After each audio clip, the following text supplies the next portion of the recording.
Samsom kwale kwa pathian kumpipa tungnung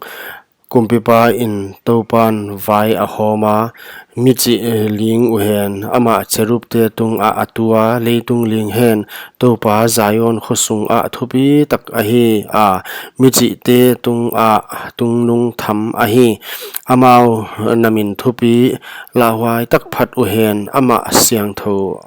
tho hi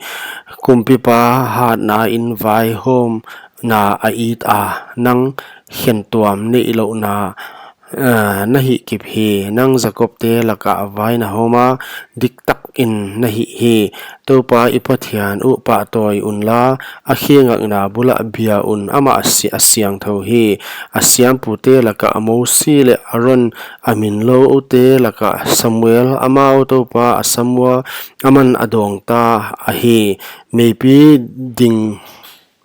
akyang wa thu agena athu theipi te le thupiak te azuizel uhi o topa kapathianu nang amau te nadonga nang amau ngai dampa pathian na hi athil hi tung wa te phu la zel ma le chen topa ipathian pa toy unla amwal siang tho a bia un topa ipathian asyang tho hi